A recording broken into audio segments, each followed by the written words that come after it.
Good morning, guys. We're here today in Clifton, and I'm going to show you what to look for when you're buying a distressed property and how can you evaluate what kind of repairs need to be done. First thing you want to look at when you first walk into a house is you want to see what you're dealing with. You want to see if you have hardwood floors or if you need to redo the floors. You need to see if the house is plastered or if you have sheetrock. In this case, the house has sheetrock, but it's covered in wallpaper. So that's going to be an expense that we have to account for as well. Some people will go in and just demo the whole place, and some people will take the time to take the wallpaper off. So let's see the rest of the house and we'll get an idea what other expenses we have. So now we get into the heart of the home, which is the kitchen.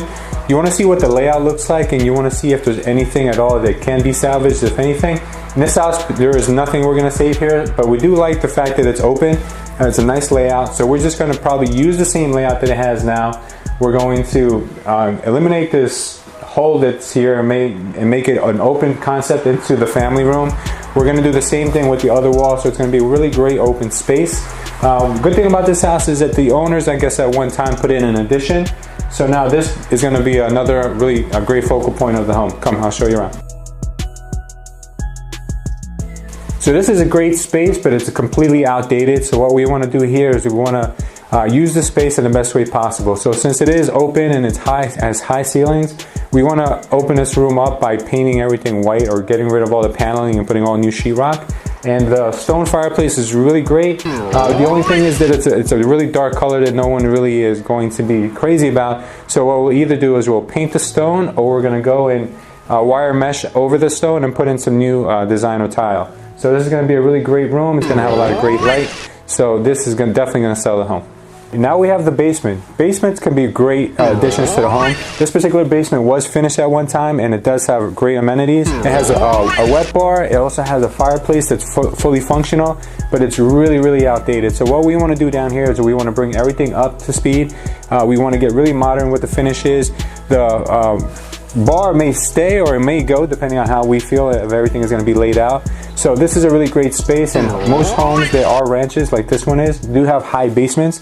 So it's another thing you want to look for in a home. If your basement is really high and you can finish it, especially for single families, it is going to bring back a good resale value.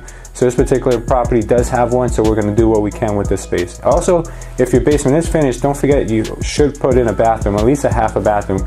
If you're entertaining, it's really necessary for people not to be wandering around your house when you have people over. Okay, now getting into the utilities. One thing you want to check when you buy a home also is the heating system, whether the heating system is still fully functional or whether it needs to be replaced. Since this house is going to get a complete makeover, the system will be replaced. But more importantly than that, this is where you should be looking for your oil tanks. If you see that the heating is being done by oil currently, then you want to see where that oil tank is. So you want to follow lines in or outside the house. This particular unit is a gas unit, so we don't have to worry about that. But it doesn't mean that there isn't oil. So what I would do in a case like this is I would look around the perimeter, look around the base of where this furnace is now, and see if there's any abandoned lines that may be leading outside the house. So that's a real quick tip that you guys should always look for. The hot water heater as well.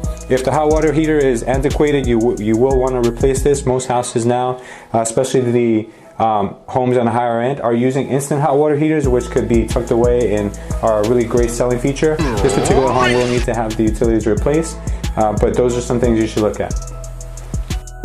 Alright, now the electrical panel. This is one thing that I'm not going to claim to be an expert on, but I do know a few things. When the electric panel is old and antiquated like this, you really need to think about getting a new panel and even maybe getting new wiring done.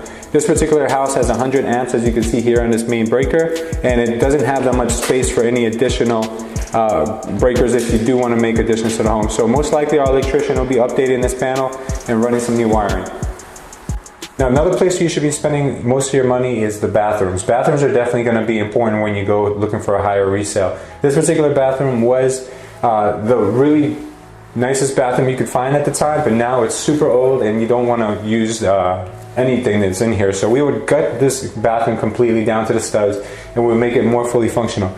Remember, one tip I will give you is that just because you like stand-up showers and they're more elegant doesn't mean that if you resell the house, it's going to be a great selling point. Some people with children do need tubs, so make sure that at least one bathroom in your house has a tub. And if it's a large bathroom, maybe you want to think about doing a tub and a stand-up shower. Okay, last but not least, we want to also take a look at the exterior of the home. This particular house is red brick. It was good at one point, but now we need to bring it up to speed. So we're gonna paint the exterior of this house with a nice neutral light color. We did that on a previous project and the end result was really, really nice. So we're gonna do the same thing here. So don't forget, always take a look also at the exterior, because curb appeal is going to be a big factor when you're gonna sell your home. So if you enjoyed these tips, guys, stay tuned for more in the upcoming weeks and have a great day.